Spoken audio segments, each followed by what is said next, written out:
What's up, guys? It's Corzy. Gonna bring some more Battlefield 3 beta to you guys, of course. There's still so much content to cover. The game is so deep. But today we're gonna be talking about in-game decisions and walkthrough as the gameplay comes forward. And some of the issues that I've kind of seen and ran into, stuff you've probably already seen, but I just want to put in my 2 cents. I know Insane Acorn, his last commentary, kind of tackled some map issues and some personal problems that he has with the game, stuff that he's not 100% satisfied or happy with, that maybe not everybody agrees with, but after communicating with him, talking with him for a while, I don't even know if he was in this game. No, he wasn't in this actual gameplay. But I've been doing a lot of party chat with people because the party system's really messed up in this game. That's one of those things I want to talk about.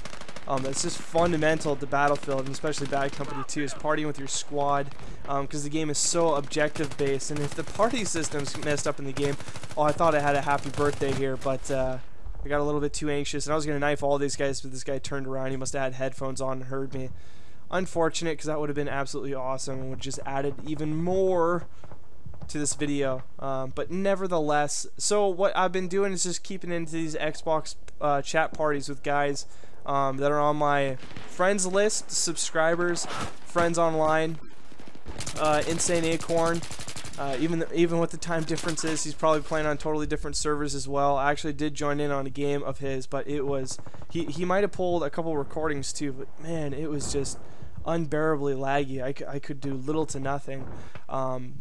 But I don't honestly know if that's my connection or if that's the beta, the servers. I know some people are running into some connection issues, but other people say it's absolutely flawless, other than some of the ground glitches and stuff like that. Anyway, so that's pretty much how I'm rolling right now since the party system's destroyed. Trying to keep in communication with people that are on my friends list and kind of talking about different unlocks that we're getting, different strategies and stuff like that while we're playing. You know, maybe we get like a triple kill feed, or we do something really cool and we do a shout out, you know, and tell all of our friends, brag about it. Pretty fun stuff. But it would be cooler if you're actually able to play with your fellow teammates. And I know some of you guys are probably like, oh, well, since you're in Xbox chat, you're one of those guys that is making the game so quiet. You're not able to communicate with your team.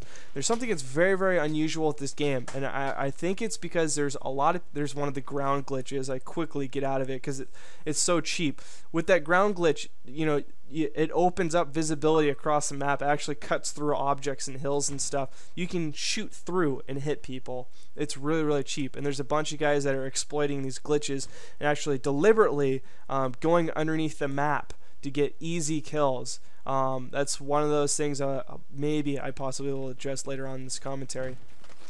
But you might be one of those people that are saying, since you're in Xbox chat, you're not able to talk with your team. But something I've noticed, since every single game I get into, there's tons of 1s and 2s as far as the rank go, because the Battlefield 3 beta is advertised on the front page on the boot up of your Xbox, open to absolutely everybody. And so you're getting a lot of people that might not even be first-person shooter fans, let alone a bunch of Call of Duty fans that are stepping into Battlefield 3, because this game's been getting a ton of publicity with the constant battle, that EA versus Call of Duty Infinity Award, you know, Modern Warfare 3 versus Battlefield 3, and there's all this, you know, argument and controversy, even though they're completely different games.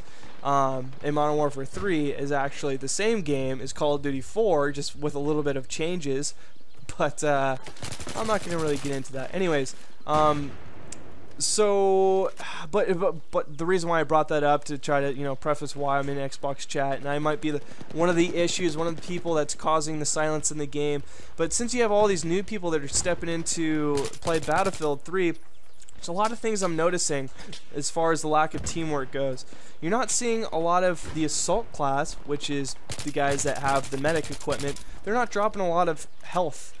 Those bags, medic bags, whatever the heck you want to call them. They're not dropping those. You don't see a lot of the support class dropping ammo. Actually, you see none of that, which is completely an inverse of my experience on Bad Company 2. Everybody is trying to distribute their health packs and their ammo packs, doing whatever they can to help support their team, and at the same time too, by supporting your team, you're getting oodles of points. I mean, I've dropped 1 health pack before. Within the metro, we're like at the second point inside the metro.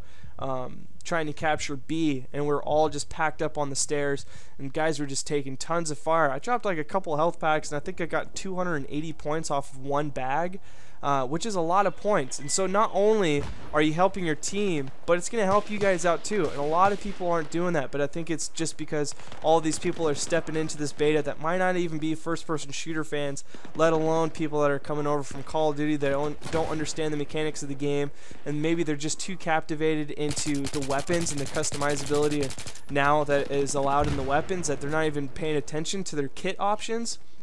So I don't know, but that is an issue for me. It's something I'm having problems with. The other thing that is completely confusing to me, and I hope that they change this when the game comes out and the community complains about it. I haven't seen anybody actually post anything in the blogs or the forums on Battlefield, but there's no...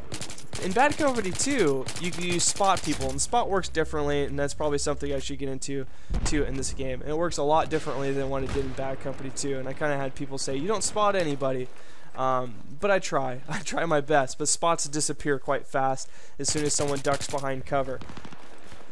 And so if I spot these guys right now, but the spot will go away, or some of the spots will look as if I didn't spot them. But as soon as they duck behind cover, the spot on my screen goes away. But if I have a teammate that has a different line of sight on that person I just spot, the spot very well could stay on that person's screen. It's a much more intuitive system for the spotting. It's really brilliant, actually.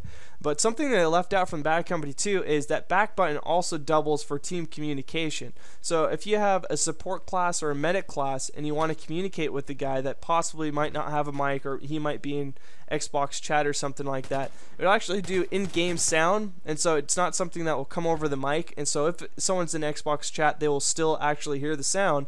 So you come up to an assault person that has a medic pack, hopefully he has a medic pack at least, and you press back, it will actually do a call out and it'll say, hey, I need some health over here.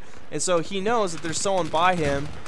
See right now, you can see the points I'm getting from that one health pack. 260 points, 280 points I think is what it was before I started getting these kills right here. I think this is a silenced M9. The silencers are so cool in this game because they don't reduce damage, which is true. They don't actually reduce damage, so it's really cool that they actually did that.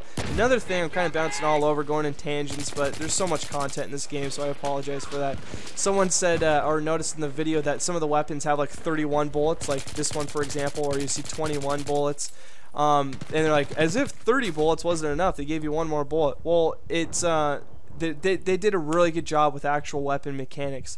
And you have 30 bullets in the clip, but you have one in the chamber. And so that's where you get 31 from. And, you know, that's a fully stocked weapon. And there's actually 2 different reloads as well. If you reload without emptying your full clip, so maybe you put 15 shots and you still have a few shots left in your clip and you do a reload, the reload will actually be faster because you don't have to put in that ammunition into your barrel. It's already locked in. You don't have to do that slam or slam the hammer back, whatever the weapon terminology is. I'm actually pretty noobish on that. I don't even know what it's called. But rather, if you empty your entire weapon, which means there's absolutely no bullet in your gun at all, not even in the chamber, when you do the reload, you have to pull the weapon's arm back or whatever it is for the assault rifle to charge that ammunition into the barrel. And so it takes a little bit longer. So there's actually 2 different reloads in this game. And so that's something to pay attention to. Try best to your ability to not empty out your full clips, because it increases the time for the reloads on all weapons. That goes for everything.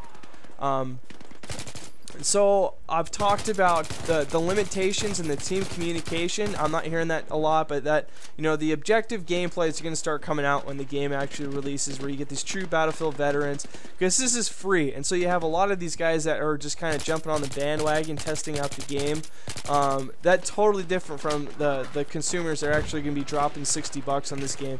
And so I think when the game actually releases, you're going to hear a lot more communication and see a lot more teamwork. You're going to see those guys dropping those medic bags and dropping those the support classes, and especially since they're resetting everything. And so, like right now, I think the last game I played, I'm at like level 40 or something like that. I've unlocked a lot. This is the M416. I haven't notated on that yet. It's got the silencer, I believe it's got the foregrip, and it's got a red dot sight. It's the sight I prefer for the weapons. Everybody has their own preference. Some people prefer the reflex hollow scopes, but I prefer the red dots. It's just a sight I'm comfortable with, and I'm more accurate over distances with. The detail of the red dot, it's a lot more minute than you see on some of these reflex scopes where the circle's actually larger in the middle. And so I've unlocked a lot, but when the game actually comes out, I lose all of this, and I start back from the ground. And something that they're addressing is that this game, you level up way, way too fast. There's actually the second part of this game is going to be posted next, so this game is going to continue forward. I hope you liked the commentary thus far, and I'll be posting that video pretty soon. This is the last video posted by Insane Acorn addressing the Recon class, which is another video I'm going to be doing to also show the Recon class. As always, guys, subscribe. There's also further recommendations. Don't forget to rate this video whether you dislike it or not. Favorite the video if you could as well. And also leave a comment, you know, help support the Gaming Legit community. All of it kind of helps out our channel, and we really appreciate it. Talk to you guys later.